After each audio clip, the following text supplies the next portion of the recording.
bright at the moment, but hopefully it's going to get a little bit better as the day goes on here. We're going to be joined very shortly by Roger Hamilton. He's actually over in Bali, and we've got a really exciting webinar for you this morning. Roger is going to be sharing the 3 unexpected things that he learned with Richard Branson, all from his recent trip to Necker Island, where he was there with a number of people from our community. I've been hearing all kinds of stories about what it was like on Necker from people like Robin K. Reynolds and Charles, and following all the Facebook pictures I'm sure you all have as well. Roger's been sharing some of these nuggets with our mastermind groups, but today he's going to be sharing some stuff I've not even heard about as well yet, so I'm super excited. If you're tuning in for the first time, you've not seen Roger speaking before. Roger is he's a futurist, he's a social entrepreneur. He has created many different companies over the years. Here's some of the top brands right now. Fast Forward Your Business, which for those of you who are in Auckland, Melbourne, and London, I'm going to be sharing later on about how you can actually come and join us in person and meet with Roger as well. Entrepreneurs Institute, iLab Incubator. We've actually got some of our iLab students listening in live this morning in Bali with Roger. Talent Dynamics, Wealth Dynamics, and Vision Villas. So if you haven't seen Roger before, you are in for a really big treat. Roger's written a number of books, including his recent New York Times bestseller, The Millionaire Master Plan. Fantastic book with loads of tips and strategies for entrepreneurs and intrapreneurs alike as well. So Roger has just come back from spending time on Necker Island with Richard Branson, with some of the people from our community as well, some of his mastermind students. Here's just a few pictures that I grabbed off the Facebook page. I was like Facebook stalking Roger and the guys who were out there the whole time, so I could feel like I was actually there. So Roger, you're over in Bali. Good morning, or actually good afternoon to you in Bali. Yeah, good afternoon. I like your little picture montage there. That's pretty cool. Yeah, it's good, right? How are you doing? I'm good, very good. Can you see me on the screen? Is it working? I'm about to stop screen sharing here, and then everyone can see you. Over to you. Yeah, you're looking good. How are you doing? I'm good, very good. Excellent. All right. Well, listen, what are you going to be sharing with us today? I know you're not going to tell me the 3 unexpected things right now, but what can we expect to hear on today's webinar? Well, I think one of the biggest things is the 3 things are things that are very practical, that everyone listening can actually use straight away. You don't need to be a multi-billionaire to use them or have lots of money to use them. And really, I think that's one of the biggest keys. I mean, this is very much about the recent trip to see Richard Branson, but everything I've noticed about people that are super successful is it really starts with being as simple as possible, so that the more complex things get, the simpler they can see things. So I'm going to be sharing about how to do that really in your everyday life from some of the things that I learned in my 2 trips over, because I was there obviously last month, but also several years ago, and it was just reinforced this time round with the kind of 3 things I'm about to share with you. Fantastic. Well, listen, everyone, I'm going to be over in the YouTube chat, so you can be posting your comments in there, asking questions for Roger. I'm going to be collating the questions as we go through, and when we get to the end, I'm going to pass some of your questions to him live, so pop them in there, and I'll be gathering them. And Roger, over to you. See you in a bit. All right. Thank you, Michelle. And this here, by the way, just in case you're wondering what these numbers are, this is from Necker Island, and it is the longitude, latitude of Necker Island. So that's what that is, if you're wondering. And I'm going to go and switch over to my slides now so I can kind of share some of this. I'm going to be sharing some of this also with our events coming up. We're in Japan and Melbourne and Auckland coming up, and some of what I'm going to share is going to kind of be translated into how it impacts us in different countries around the world as well. So here we go. I'm going to switch over to my slides, and they should be up now. So let me start first of all with the very first thing. I'm just going to jump right into it because there is a whole bunch of photos which I put up onto Facebook, and you'll also see, if you look at the YouTube videos, that a couple of episodes ago I had an episode which was all about our time out there in Necker Island as well. And if you're part of our mastermind group, you would have seen we had a special little interview with Richard that we did, which was all about the power of mastermind too. But what I wanted to really cover here, oops, I'm not going to go do that. I'm going to just flick through this way. What I'm going to do, yeah, I'm going to show my little navigator here. Well, what I'm going to do is just kind of share. I actually took my whole family across, which is a bit unusual. There was a group of about 20 of us as entrepreneurs, and it was all by invitation, and everyone else who was there either on their own or maybe with a business partner. Yannick Silva, who was the organizer of the event, he brought his family, and so I brought my family along as well this time. That was my 3 children. Luke isn't in this photo, but you'll see him later. Luke's 16 years old now, and then Teresa, 17, and Kathleen, 19. And what was so interesting about it was just by having my family there, we spent a lot more time with Richard because he was much more comfortable hanging out with families than talking business, which isn't what he wants to do with all his time off. But it was all about kind of like work and play at the same time.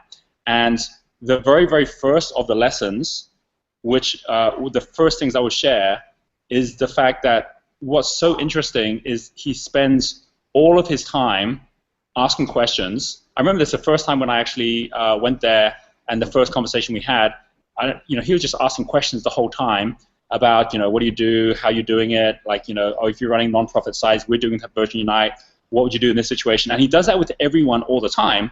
And he's not just doing it because for conversation's sake, he's doing it because he's just absorbing and learning things all the time. And, when asked, the question, like, who's your mentors, he says, everyone's my mentor. It's like, if I can't find a way to learn from someone, then I'm not trying hard enough. And I think that in itself, because so many of us are thinking we've got to go look for a mentor. And having mentors who have been there before is one thing, but knowing that everyone has something to offer in some way, having to make it your job to figure out what their genius is, what it is they're looking for, is such a huge gift. And it's one which actually puts everyone at ease, makes everyone feel that they're valued. And I think we're also busy nowadays that actually it's so easy for us to go through life not feeling we are valued, and to have people slow down and take the time to listen and to ask questions. That in itself was really amazing. So there's one thing, which is that whole thing about asking questions. And in one of the conversations we had, he was talking about the elders, which are a group including Nelson Mandela and Desmond Tutu and Jimmy Carter. He brought this group together, believing that there's all this wisdom from these world leaders, which once they retire, isn't utilized in the best way. What if we bring them all together into a group called the elders, and then countries and governments around the world that are in conflict, they could call on the elders to actually just give them some sage advice, which is such an awesome idea. And when he brought them all together to Necker Island, he found that all of them they were all the same. They were all asking questions. He actually said the way he judges a leader is the extent to which that person, the moment they start talking and sharing and having a conversation, the amount of questions they ask and the quality of their questions, and the balance of that to them basically presenting themselves as an expert. He says, look, if you've got a leader or someone comes up who shows that you have all the answers, they're not really a leader. They might be a specialist, they might be an expert, but they're not a leader. But someone who shows up and actually is interested in everybody and everything, well, that's the leader. And I thought that was really interesting. And think about it for yourself as well. Sometimes we show up in places thinking we need to have all the answers, and what he's really saying is you don't need to have the answers, you just need to have the questions. And so this one here, Life is the Lesson, is about the fact that he uses every single interaction as a way of learning, and he creates a laboratory around himself. So here is me with one of his giant turtles. There was one dinner where he was like about half an hour late or so, because he came for the lunches, dinners, and everything, and he was about half an hour late because one of the big tortoises, giant tortoises, had actually laid an egg and was sitting on the egg, incubating it, and it was really the very first time.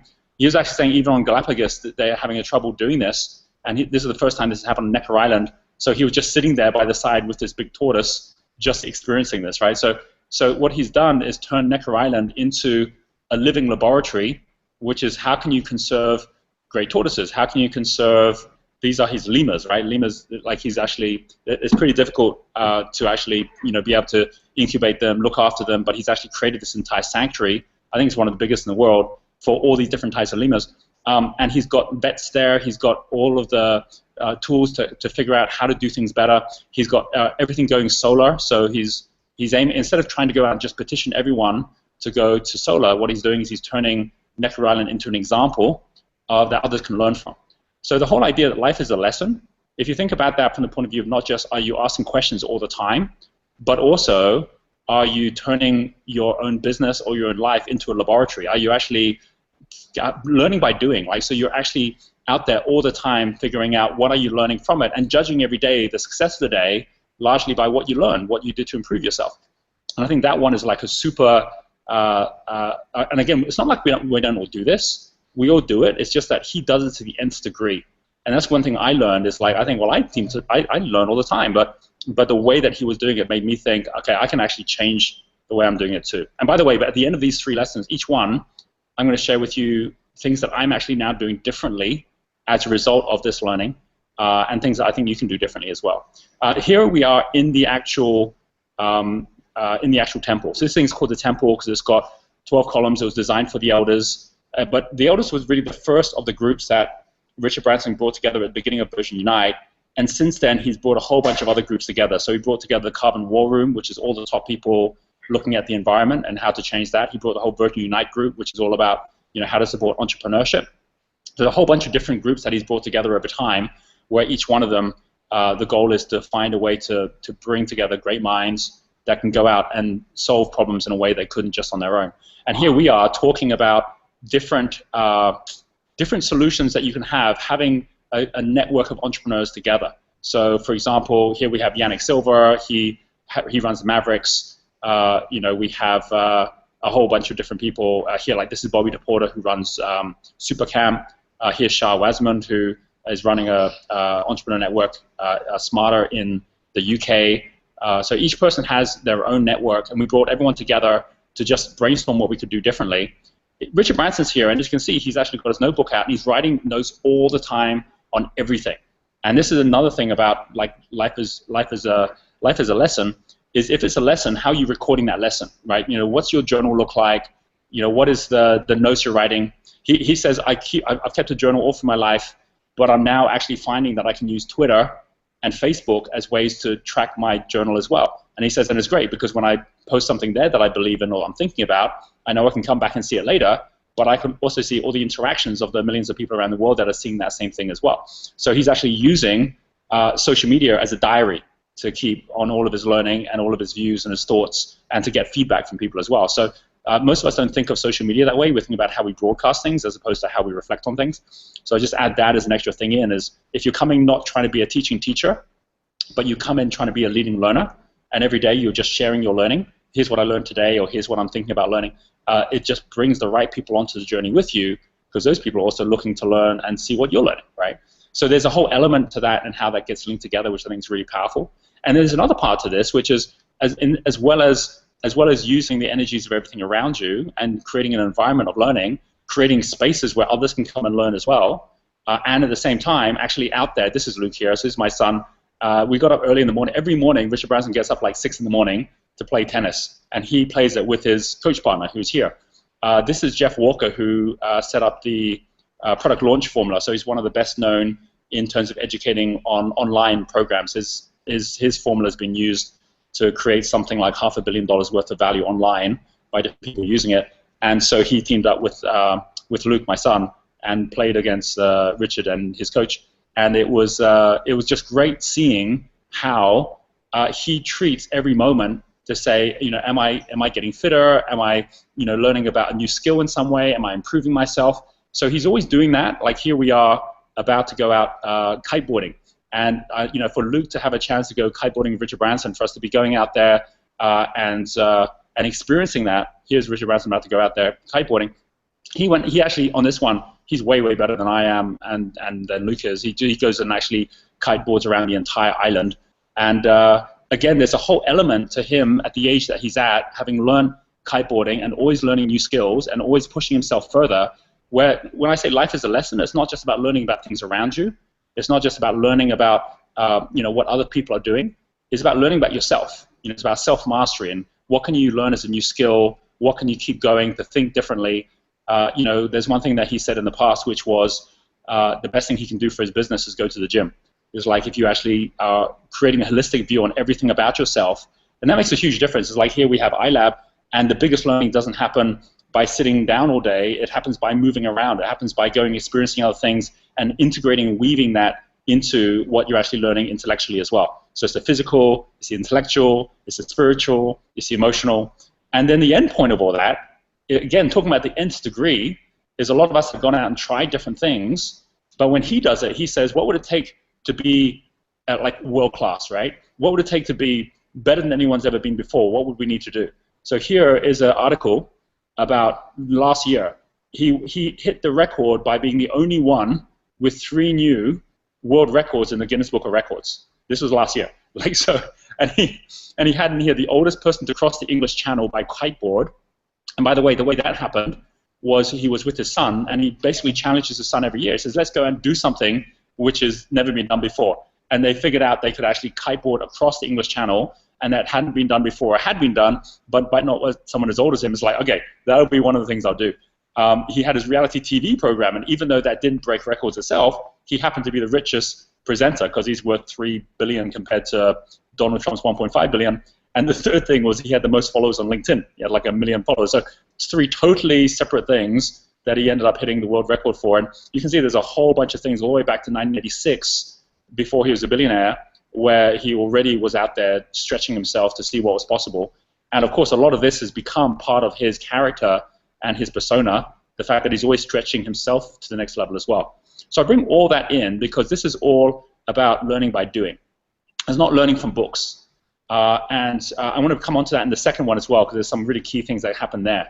But one of the things that was really interesting, talking about what the things that I'm taking away from this is my son Luke, and he had his IB project, which to come up with some way of learning at school, where his interest was that he'd been on a couple of trips with us, where I'd been teaching about beauty, about the golden ratio. You know, we'd gone off to Florence, we'd been you know, to see David and the Mona Lisa in France, and we'd been to see, you know, the pyramids in Giza, and I'd been sharing with my family how all of this was based on principles on architecture, the golden proportions, golden ratio, and he's like, why don't most kids know about this? And when they are taught about it, they're taught about it like in maths is one thing or in art is another thing.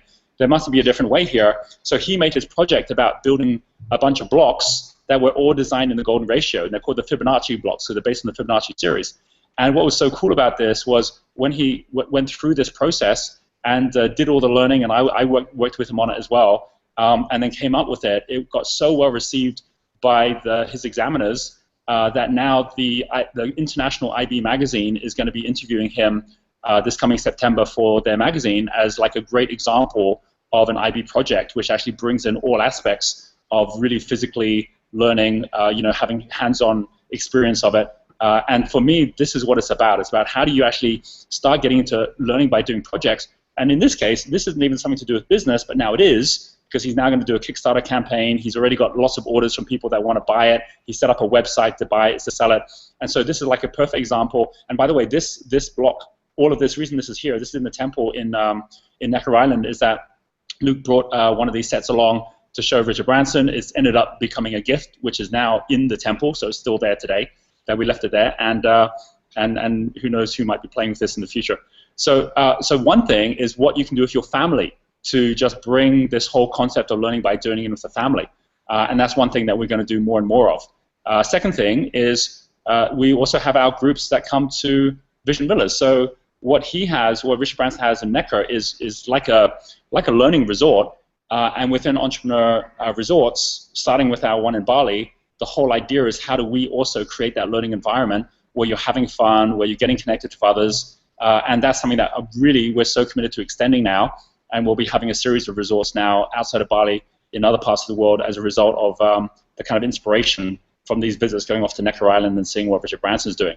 And this also links in with iLab, which is where I am right now with our current group, and we're running these all through the year. And so on the one hand, if people actually, just like I went to Necker Island, if people come to Bali, they can have that kind of experience. Well, there's another element, which is a part which for me is super exciting, which is turning that learning into a business, right? So we have, like you mentioned, the book that came out last year. We came off the back of that and said, well, what can we do for free? And we came out with the whole idea of Genius U. We only launched that last year. We've now got over 300,000 people on Genius U, self-directed in their learning. I know a lot of people listening on this call, you've gone on, you've tried that, but it's also about how we extend and grow that. So Genius U was modeled after some really great online programs out there, not for entrepreneurs, but for other things like skills. Lynda.com was an example, and Lynda.com just sold to LinkedIn this last month for $1.5 billion. So we know online learning is a big, fast-growing industry. But even in 1 year, the changes that have happened, like, we designed all this for like the iPhone 4 and everything's moved on from there. So everyone who's listening in here, you'll see, I mean, if you're watching this in a couple of months' time, you'll see all the changes already. But even now, we're constantly learning and seeing what people are saying, what their feedback is. So here's like a little sneak peek of our new design that's coming up for our Genius U, where basically people can actually click on the little icons, they can get to the menu really easily, go try learning missions on different things to be a good entrepreneur, connect up with all their Twitter feeds and things on here as well, look at the latest news, look at their rankings, and when you're actually doing a mission, you're clicking on a particular mission, like this one we have Jack Canfield, very simple, clean steps. You can go find the right one real easily, and it's all video-based. So really it's like, again, what can we do to make like learning something which has just become such a habit every day for every entrepreneur, and that really for me is one of the big things that came out of it. So as you know, talking about life being a learning, everything we do already based on the Lighthouse, based on the Wealth Dynamic Square, is what we each need to be learning is a little bit different. Right? It's like someone who's a trader or an accumulator like Warren Buffett will be spending his time differently from someone like a Richard Branson or a Bill Gates. And so everything that everyone listening to this, don't think that just because someone like Richard Branson spends all his time going out creating these environments where he's learning about the environment, that means you need to do that too, because your purpose might be a different one. Or the way he goes about sketching or puts his journals together, you might do it a different way. So it's about what suits you rather than following what he's doing or what I'm doing, what suits you, but the principles are still the same. And these are the 3 questions I'd leave with you on this first one, which is number 1, where's your laboratory? Right? So like the laboratory is you being in your playground, right? Like what is that place where you're learning by doing all the time? And you don't need to create it yourself. There are people now going to co-working spaces where they're working with each other. There are people joining mastermind groups or coming and joining some of the programs we have. But you've got to identify where's that laboratory where when you go into it, you can't help but learn. And the second one is who are you learning from? Because learning isn't something you just do on your own. As Richard Branson, he surrounds himself all the time with new people with different points of view, and he absorbs all of it without trying to teach, right? So who are you learning from is so important as part of this too. And the third one, how are you passing it on? It's like if I was not doing this webcast today, I would take that information and learning that I'd had, and then I'd be kind of like keeping it private, when the best thing to do with it is passing it on. And I can tell you, just by putting these slides together to articulate what I learned, allows me, by knowing I have to pass it on, to have to think much harder, what did I actually learn? So whenever you're going on any program or you go through any week in your life, rather than just say, right, what did I learn, and just absorb it for yourself, say, if I had to teach someone else what I just learned, how would I teach it? What would I say was important about what I heard? And always be listening in such a way that you're passing it on as well. Okay, I'm going to go through the second one pretty quickly because halfway through this, I'm going to pause and give you a chance to come in, Michelle, and ask any questions and make any comments you like. But I do want to come on to the second one, where the second one is this one here, which links to the first one. Number 2 is see the patterns. One of the questions which we had a Q&A with Richard, and one of the questions that came up was, do you believe in gut feel?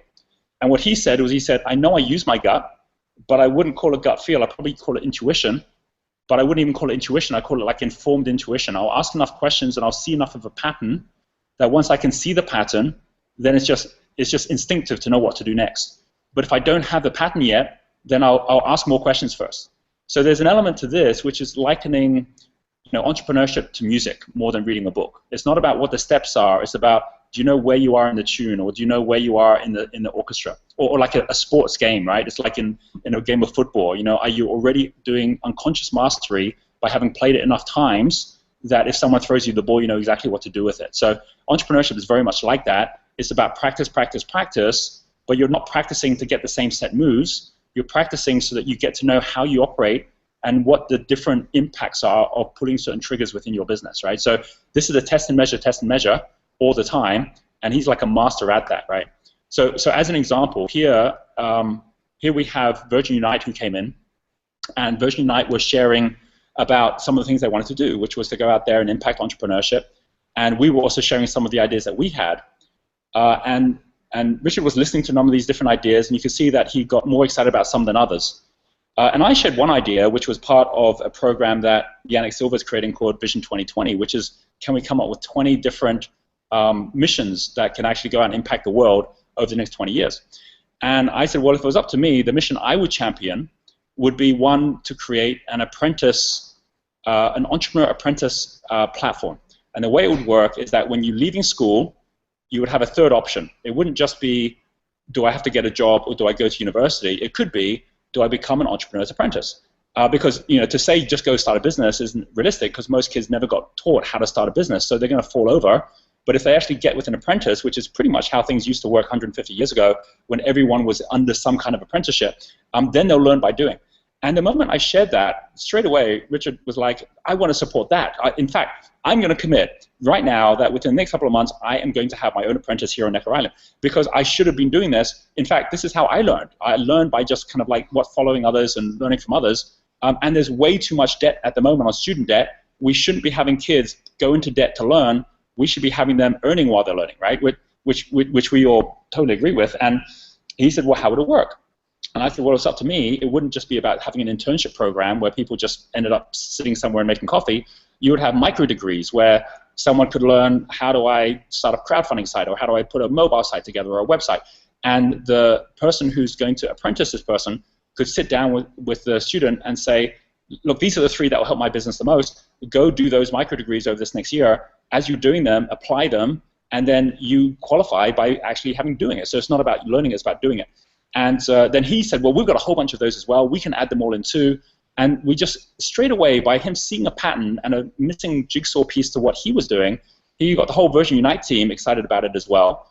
Straight off the back of that, and he moved so quickly, he then got the head of Virgin Unite, Gene, connected with me by email. We now have got a presentation next week where we're talking through the process that they're going to then present to the Virgin board to bring this whole program into Virgin Unite and to impact entrepreneurs all over the world. And so he moves very quickly when he gets something that fits with his pattern of what he sees, and he'll also, not spend time on the things that he doesn't see the pattern on yet. He'll just keep on asking more questions. So a lot of us, we act first and then we think later.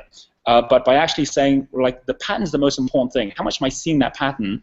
That can really change everything. So that's one thing, which is seeing the pattern when it comes to what you already see. This is the team, this is a group that we brought together for that day.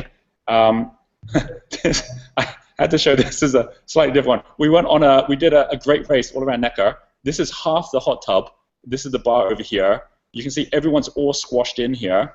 Here's Richard right here between my 2 daughters and having a chat over here. So he immerses himself wherever there's a crowd, and he just gets right down and just starts asking questions and getting conversation. And that's what he thrives on, because even though he's more of an introvert than an extrovert, it's that constant flow of ideas and thinking which really stimulates him. And I think that for a lot of us, we're so busy trying to do things ourselves, to put ourselves in that environment can make all the difference, right? But I want to go further than that, right? This is the most important thing. You go one step further than that, and when we went over from Necker Island to a place called Mosquito, which is an island close by, which is where Rich is now moving with his family. So he's actually moving off Necker Island after 30 years, and he's got this whole new island where he's made his own house. And this is walking down along one of the walls, which not a lot of people go by, and look at the intricacy of this whole kind of like little woodwork from like little twigs and branches of an octopus here. In everything that he does, the patterns and the detail go right down to the tiniest detail, right? This is basically a Balinese structure, because when he was in Bali, he really wanted to create something like that. So he basically took everything that was good about Necker and he improved it on this island, on Mosquito. Here is an image of, so this is Mosquito on the one hand. Here is now the new Great House, because the last one burnt down a few years ago.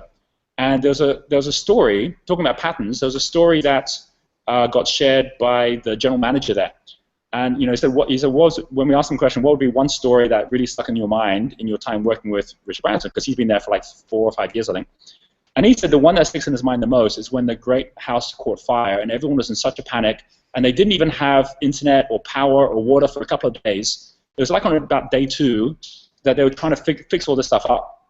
And Richard comes over and he says, when's the architect coming? Because he was already thinking about the next design. And at that point, the general manager was totally like, are you kidding me? This is like the totally wrong time for us to be thinking about designing the next thing. But Richard says, no, I want the architect to be here, right? You guys, you keep doing what you're doing, but bring the architect over. So the architect came over, and what Richard did is he got the whole team, and he said, here, follow me. And they went walking around with the architect, and he started visioning out what the thing was going to look like for the future. And what happened was everyone else who were caught up with fixing everything today suddenly got inspired by how they were going to build something bigger and better than before. Instead of people feeling like they'd lost something, they actually felt they'd gained something. And by him just creating a pattern from the present to the future, that actually got everyone invigorated in such a way they were better people in the present as well. And he said that was one of the biggest things that he saw, is that Rich is always taking you to see the bigger picture. And I think every great leader does that in their own way. And I think that if each of us, we take that as a lesson, which is, okay, when we're in the midst of doing it ourselves, are we actually being the leader that sees the whole picture, or are we just down in the minutiae? Do we have to actually step back a bit and see things in a different point of view? And here's another good example of this. This is like, Virgin Galactic, which is where he was there seeing this whole picture. And we had a big conversation about what happened when Virgin Galactic last year had its big tragedy, when one of its spacecraft went down and one of the pilots was killed. And, what did he do about that? And he said it was just instinctive. The first thing he did was he just dropped everything and just went to be there at the site. He said that's the first thing, is you just got to be there. And he just instinctively does that.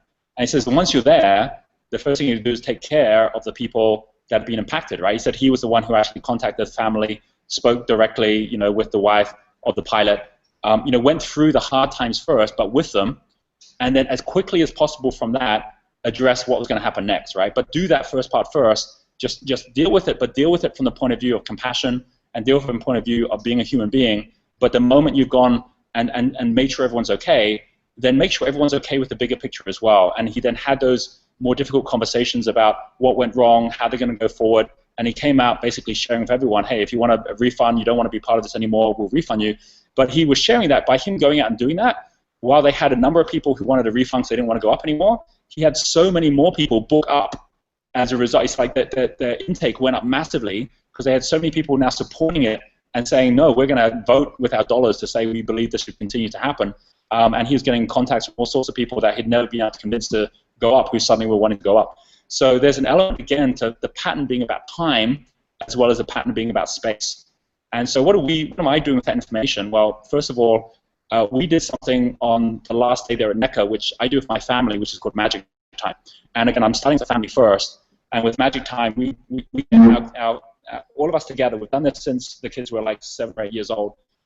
We used to do it every month. Now, because Kathleen's at university, we do it every 3 months. And it is seeing the bigger pattern. I mean, we always start it the same way, where we're asking, like, what was the biggest thing that happened? What's the biggest thing that was tough? What was the biggest highlight? And what is it that you're really looking forward to in the coming months? And by just getting that upper picture, the pattern of everything in our lives, it gets us all grounded and connected to each other in a very different way than just day-to-day family life. And then we also share what we're going to be doing collectively together. We share, where we want to go. I share some of the knowledge or learning that I've had. And so it's kept us really connected to this whole idea of life as a lesson, where we've actually brought it into a web of learning and a web of seeing patterns that I work with my children on as well. And every one of us can do that. And if you don't have kids, you can do it with your soulmate, you can do it with your friends. But it actually just, again, reinforces the fact that learning is for life. And these patterns that are going to help you in business are in all parts of what you do as well. And this also is my journal. I mean, it really inspired me to do a lot more in my journal. I'm a bit of a freak when it comes to my journal anyway. I do all sorts of weird drawings and stuff. And I tend to, when I'm out after a week, I'll draw one thing on it. And this is all my learning. This is like the tortoise, and you can see its eggs are rolled down into its little incubator. And these are all the key things I was learning when I was there as well. But the key thing is, like, it really made me say, I'm going to start sharing my journal more, which you probably have seen online. I've started to do that. Even on this call, I'm sharing it, which before was just my private journal, right? So again, it was all about how do you pass it back and show others how they can be looking at patterns as well. And it also got me out there. I just came back from Croatia, where I was part of Awesomeness Fest, where in the same way that he puts himself out in front of people, I'm more of an introvert than an extrovert. I got to put myself out there in the right space. But to go to something like Awesomeness Fest, which is run by Mind Valley, and to go all the way to Europe to do that, I got so many amazing connections and so much learning, which I wouldn't have got otherwise. And so I'm now learning more than ever, putting myself out more than ever, investing more than ever in both time and money to actually learn more. And some people say, the more successful I come, the less I need to learn. I see it the other way around. The more you learn, the more successful you become. And especially as you go forward, the worst possible thing is you get caught up in thinking you know it all, or you get caught up in your own paradigms of thinking you know what's going to happen next, when, in fact, the world is changing too fast for that to be the case. I'm going to come back to this after I break and come back to you for a moment, Michelle, about how the patterns are different for each of these different profiles as well. But here's 3 things that I would say are the 3 questions I'd have on the second thing about seeing the patterns. The first one is, what is your game? because all the learning is happening through a playground of some sort. So what is the game you're playing? Who are you playing it with? So it's not just about who you're learning from, but who you're actually playing the game with. Who are the people surrounding you that you're learning from and who are learning from you? And I don't just mean your team members, I mean your partners. And who are you mastering it with, right? And what are you mastering? What I mean by mastery is just knowing, knowing you don't need to think about it anymore because it comes naturally. And for some of us, we're still having to really think, how do I create something when we shouldn't even be trying to create things? And like some of us, how do I connect with people? It's like what we do naturally well is what we already are halfway towards mastering. And so rather than spend our time on our weakness, spend your time on the thing you're strongest at and get to mastery, which means it becomes unconscious competence, right? You get to that level, it changes everything. And so a couple of things that people can do. One, well, I think most of you are already doing it. You're following me on YouTube because we're actually even playing this on YouTube. So if you're listening to this and you're not yet subscribed, just click the subscribe button, and every week you'll see a new YouTube video where I'm sharing with you the patterns that I'm seeing. I'm sharing with you the things that I'm learning and that I'm teaching, and you're just part. I just become another conduit to the journey that you're on, where you're gathering this information, and I become this gateway to my world that I'm sharing with you, and you just find another number of other gateways doing that same thing.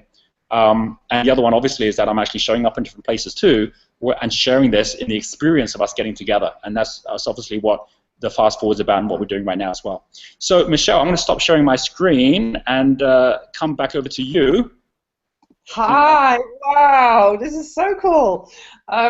So thank you for sharing those two lessons already. We've had quite a few comments in the YouTube chat already. The thing, what's really interesting is people are really excited about the apprentice program that you literally touched on there, but also what you shared about Luke and his Fibonacci blocks. People asking like how they get them, and so I was just thinking, oh, you've gone a little bit quiet there, so I don't know if you've muted yourself. I'm here. Oh, there you go. That was like a silent laugh. That was brilliant. Okay, got you. So do you want to share a bit more about that? Because, I'm thinking like here for myself, like I would have loved at that age, at 15 or 16, to have had the chance to become an entrepreneur apprentice, even though I feel like I'm an entrepreneur apprentice now, but to have had that opportunity at that age. And, we know when we do talent dynamics for young people, when they go through understanding who they are and finding their flow, a whole new life of opportunity opens up. But in schools, we're not even really sharing entrepreneurship as an opportunity. We're still sharing, go get yourself a job, go to university. Like, can you share a little bit more about that and about Luke's business as well, and how you've helped him with his entrepreneurship journey? Yeah, sure. What happened around that was that, well, first of all, we came up with the idea. Well, Luke came up with the idea, and we said, okay, well, why has no one done this before? And I shared with him something called the Frugal blocks, which actually is something that had happened before. Here's a link, by the way. I'm putting it into.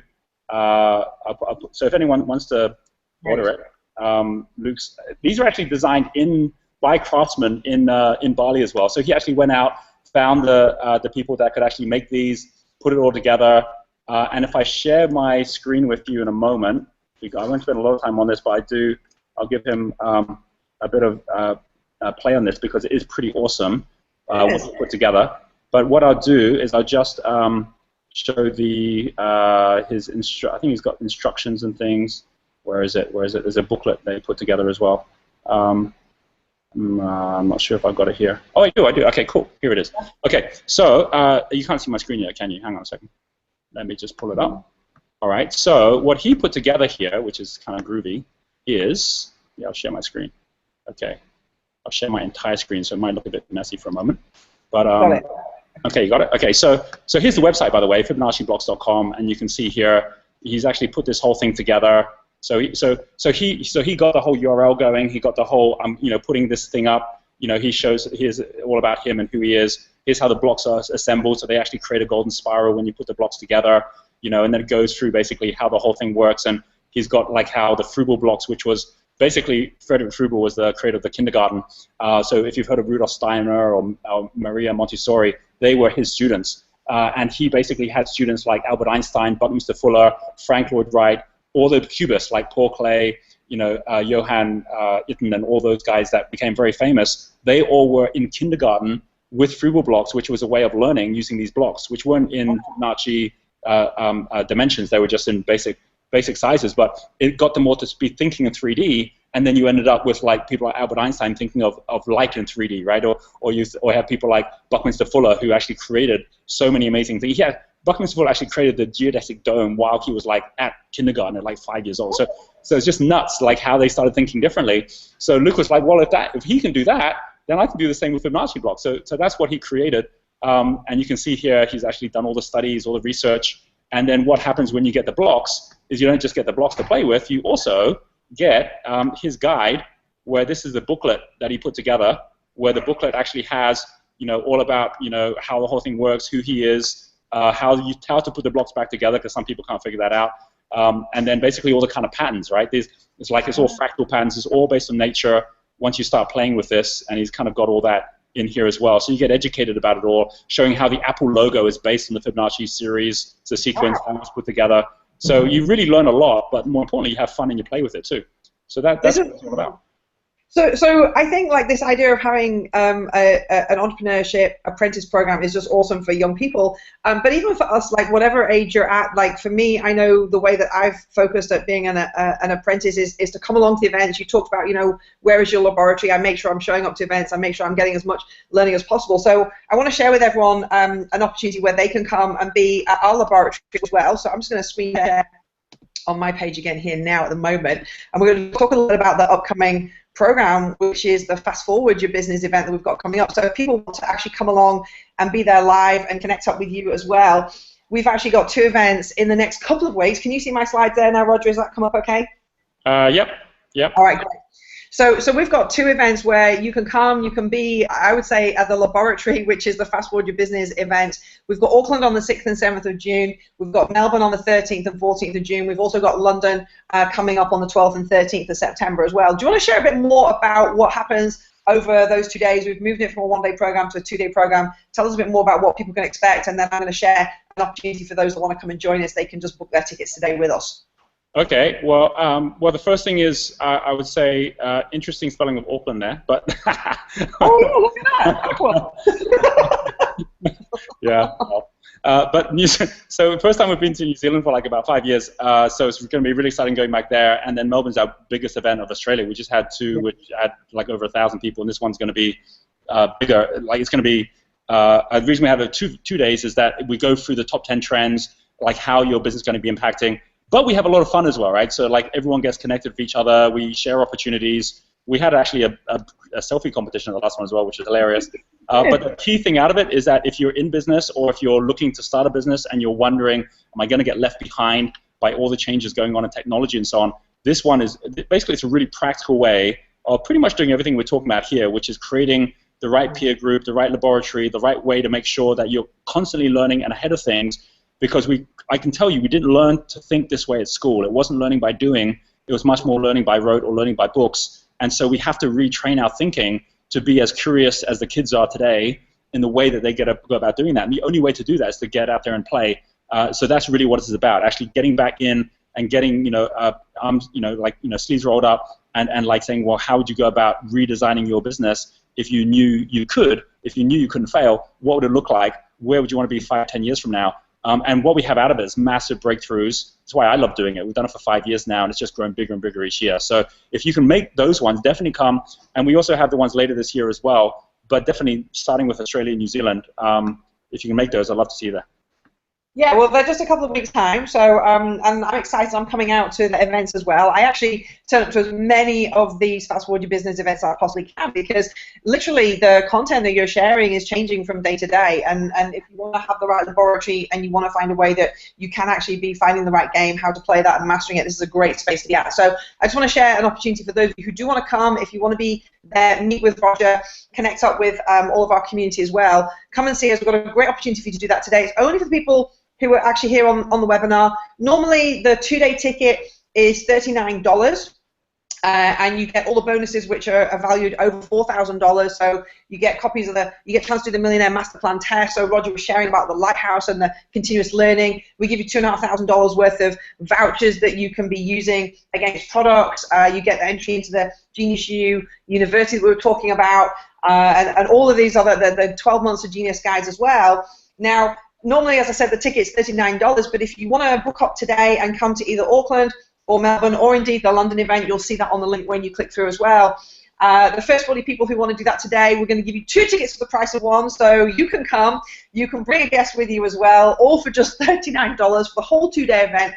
It's really awesome, and there's the link there, and the team are just going to be posting that in the YouTube channel, so if you can't see that on my slides or you can't get to that, we're going to post that for you, and we'll also drop that in an email to you after this call with a recording of the webinar as well. So hopefully get to see you in a couple of weeks' time. You can see Roger live, and I can meet up and connect with you as well. So, but Roger, I'm going to pass back to you so we can get on with lesson 3 as well, and we'll just post that for everyone in the meantime in the chat box. Awesome. Okay. All right. Thanks, guys. And yeah, definitely, if you can make that, it's going to be a fan. I love the events because I get to learn a huge amount as well. Obviously, that's a large part of what I'm about, and I get to learn from you. So that brings us on to the third of our little bite-sized pieces here, which for me is the favorite, and I'm going to tell you why it's the favorite. So this third, number 3, is be the joker. So you got number 1, you got, okay, so like, you know, life is all about the learning, right? So life is a lesson. You know, number 2 is all about seeing the patterns. But what do you do once you see the patterns, right? So being the joker actually means literally being the joker. I mean, like, what's so interesting about Richard Branson is he is constantly just having fun. I actually did, if you go back to the video, which I know some of you have watched, the video that I took when I was actually on Necker, I was actually doing the video when he pushed me in the pool, where he kind of pushed my son in and then he grabbed me and I went in as well, and somehow I don't know how I managed to like drop my phone outside without it going in. But it's this what he does all the time, and he doesn't do it for show or for PR. He does it just to have fun, right? And he's always dressing up. He's always like, there's dress up parties all the time. There's this actual room at Necker which is just full of dress up clothes, right? So he's always prepared no matter what. And it's where he actually winds down the most is when he's not taking himself seriously, when he's just having fun. And there's an element to that which I think is so important, because on the one hand, when you are having fun, it makes you approachable. I think some of us take life so seriously, and like with our kids and so on, we were just having fun the whole time round. And it really struck me, you know, the times when I have enjoyed my life the most generally are not the times I've been most miserable, right? But the times sometimes when you're in business and you let business get you down, or you let the lack of sales or the inability to do something or to get you miserable, when in fact if you just said at that point, because it's a choice you make, I'm just going to have some fun with this, or the fact that if something actually feels like hard work, or if it feels tough, or then maybe that's a clue already, it's time to change something, right? So there's nothing wrong with applying yourself. There's nothing wrong with being your best. But if you're actually already down on yourself, you're not going to be your best. So how do you redesign that and reshape that in a different way? I love this quote that he has: try to keep bureaucracy to a minimum and remind your teams that business as well as life should be fun. And then you say, well, okay, so where does all the numbers and all the detail come into it? You know, there's 2 things he shared which I thought was so interesting. When it's like, well, how do you decide what kind of businesses you get into, or when is the right time to get out of the business? What he said was, I never look at the numbers, right? I mean, I will always have an accountant there to tell me, is there more coming in than going out? But as long as there's more coming in and going out, I'm okay with that. But what I'm focused on more than anything is, are we delivering an experience to the customer which allows us to be world class? He actually goes a bit further than that and also says now, you know, and is it a $1 billion market? Because he doesn't want to get involved in small markets, but that's what you'd expect from someone who really has got to a high level. But that very point, which is not am I making money, but am I giving the customer the very best experience which allows them to choose us every time? And he's built a brand around that with Virgin. You know, are you building a brand around something where you're giving whoever your customer is such an experience? Why would they go anywhere else? Because for some of us, we're so busy chasing and trying to build our business that we sometimes forget that part of it. And so that it's just so simple. It's the one thing he focuses at. It's the pattern he sees. Is the customer happy? And if not, what can we do to make them happy? And as long as he's always focusing at that, and as long as things are positive, things are always going to be able to get better, and he ends up becoming worth $3 billion. And his whole thinking is as simple as that, no matter if he's talking about a massive company or where he was at the very, very beginning. That whole idea of not taking himself too seriously, like I want to take it one step away from Richard Branson, because the point is these lessons are eternal and they're also universal. It's not about just one person. I watched an article recently on a video which was on Elon Musk when he did the presentation for Tesla's new home battery. So if you haven't seen it yet, go have a look at that video. Maybe Suraj or Shaman can actually post the link to watch that video. But it's an amazing press talk that he gave last month. And what's so funny about it was how funny he was in the talk. I mean, here he is talking about transforming the world through having batteries in the house that allow you to store solar energy, which means you don't have to be on the grid anymore. But he's like just joking about it and saying, well, it's kind of handy that we have this massive solar reactor in the sky called the sun. And he's like just pointing out the absolute obvious about what's around us, but then he's actually backing it up with action as well. But he's another example of someone who doesn't take himself too seriously and is always poking fun at things around him. And while he might be more intense than someone like Richard Branson, he has the same ethos in business, which is if it's not fun, if you're not engaged, you're not going to stick around during the tough times. So that, I think, is one of the most important things. I pulled out my NECA notes from from 2 years earlier, right? So so same thing 2 years earlier. I wrote this down at that point. This was before Nelson Mandela passed away, right? So the whole 24902 campaign, which were the numbers on Nelson Mandela's jail cell, was alive and growing real strong at that point. But I put this up here because I went back. I always review my notes as well. And when I went back, there was this quote over here, the one that says, first of all, this one here says, these are the good old days. Don't wait till later to look back at the fact that these are the good old days, but we're actually in the good old days right now, right? This is it, right? And this whole thing here, getting results doesn't take time. It's not getting results that takes all the time, right? This whole thing that, like, it's not about having to work hard that gets results. It's about saying, am I getting the results? And how can I get the results in a way that I can have fun while I'm doing it? And if I'm not getting the results, well, that's going to take a whole lot longer to just get to the point where I'm getting them. So why don't I just make sure I'm getting the results first, right? And that means knowing what you're even measuring your success on, right? How would you even know you're successful? I'm not just talking about what money success. I'm talking about your lifestyle. I'm talking about the people around you. I'm talking about your level of happiness, right? If you actually say, what's that tick box look like a year from now? And then actually say, well, let me just go for that. Because we're all overachievers. And so what that means is what you wanted to do in the year, if things go well, you might forget that, and halfway through the year, you then set new goals, which are as unattainable as the ones you thought. But if you actually see yourself getting to those goals you set, then be good with that. Congratulate yourself for it. Have fun over it, and then you can move forward from there. But there's another part to being the joker, which is the kind of part I want to finish on here. And it comes back to the fact that every one of these different profiles has got a different way in which they see life as a lesson, because they're looking at life differently, because their brain is working differently. If you're more on the extrovert side, you'll be getting life lessons through the people you talk to more. If you're at the dynamo side, you'll be getting life lessons by testing out different products and different ideas with people. If you're on the steel side, you'll be having lessons much more around the testing and measuring on things. And if you're on the tempo side, you'll be having lessons much more on what's the impact on things around you and on your present state, on the people around you, and you'll be spotting things differently as a result. And if you want to get all these lessons, get a team together where you're sharing your learning with that team all the time as well. The only way that can happen is you don't get with a team and spend all your time blaring out your radio station, because we each have a different radio station. And we've all been in those rooms where you've got 5 different people playing music at the same time and you can't hear any of the music. So how do you get past that is you be the joker. So the joker is not the one playing the music. The joker is the one listening to all the music, right? And what I mean by that is this. If we get actually to a couple of slides I wanted to share, which is about patterns again. This is about a fifth element, which isn't about the square, which is at the bottom. It's the fifth element, which has been known in the West as ether, or is what Aristotle called the fifth element. Quintessentia is quintessence, which is fifth element. And where he's talking about how this connects up all of it, right? It's like the electricity that lights everything up. And this is actually, you can take that same blue thing here and see that it fits in with basically our 5 planets, which were the 5 flowing things that we see in the days of the week with the sun and the moon for the 7 days. And where Mercury was basically like the alchemy symbol, because that was like the flow. And if you take each of these, they all link in to the 5 elements that we use within wealth dynamics. So wood is about growing, so those people there are really good at being able to learn how to grow, and they master how to grow things. Fire is about glowing, and they master how to glow things. Earth is about slowing, and they master how to slow things down. Metal is about knowing, and they master the knowledge side. Well, water is about flow. So if you want to really master flow, if you want to see all the patterns in flow, you have to come from the water energy, which is about the spirit energy. And again, this goes right down to Chinese medicine. It's the same 5 elements which actually make up our intuitive thinking about the body. So I'm bringing in all the things I talked about early about knowing yourself, about knowing flow happens everywhere. It links also to how communities are set up. Confucius had a whole basis of these 5 elements as well.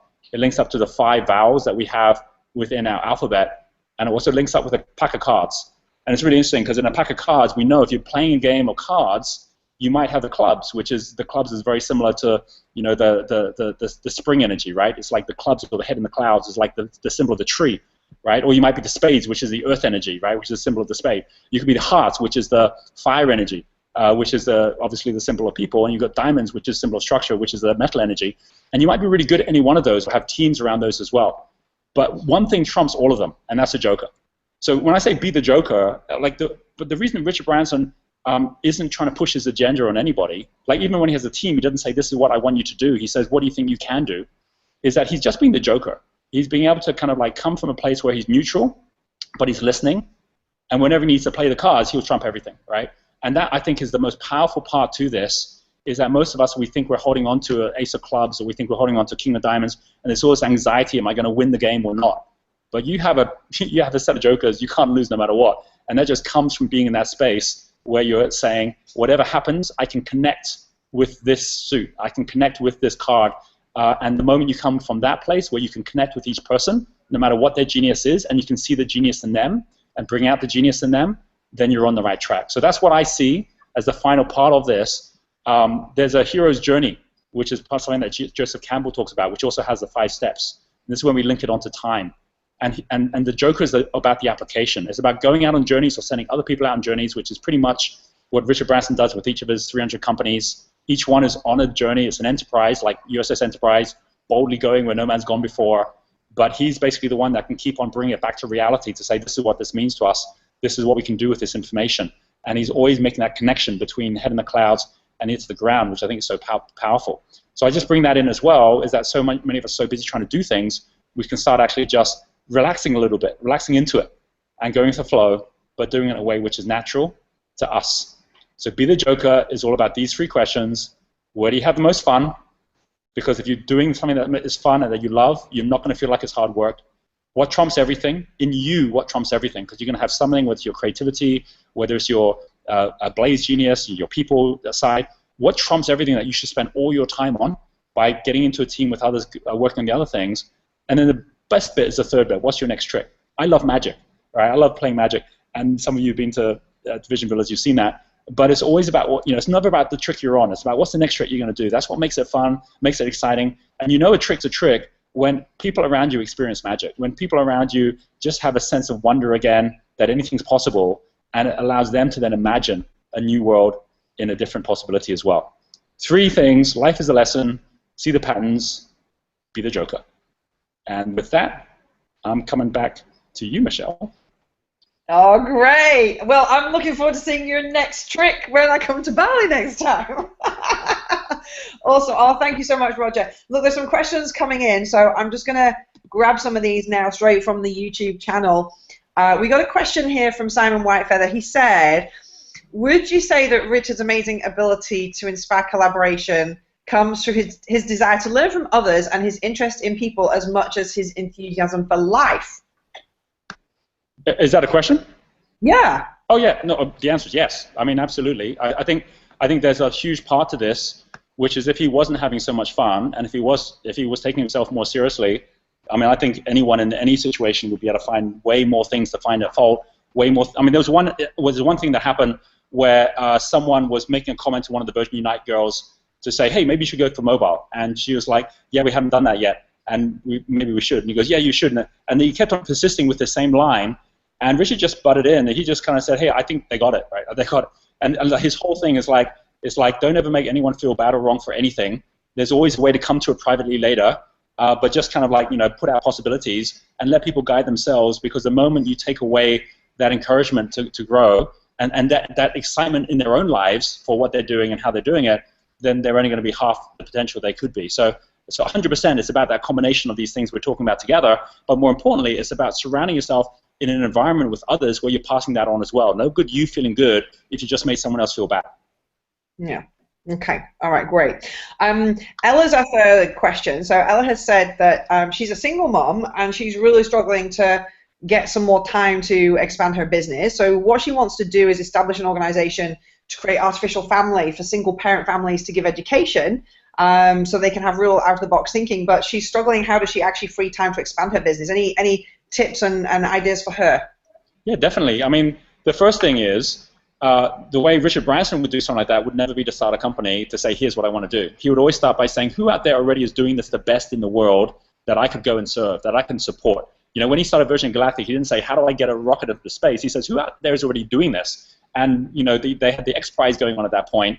And when Peter Diamandis came to him and said, do you want to fund the X Prize? He goes, oh, I don't want to fund it, but I will be there to congratulate whoever's the winner. And sure enough, when Burt Rutan won it, and he actually proved he could get a ship up into space, that was enough for Richard Branson to say, hey, come on board, and that's where Virgin Galactic started. He didn't start it until he had the people that already knew how, and he went to find those people because they're already out there. So that was with something like getting people to space. When it comes to helping single parents, I can tell you there's some amazing organizations out there. Start by getting into the flow, by going and serving them, and then once you're in there, you're in now a place where you can then learn, you can create more flow from there. You might end up still coming back to your own idea of how you do it differently from others, but at least you're doing it from a place of flow and a place of service where today you can already feel great you did something for those single parents because you already were working with an organization that was already supporting those parents, as opposed to another day trying to figure out how to do it on your own, which is never the way to go about doing things. So that's what I would say.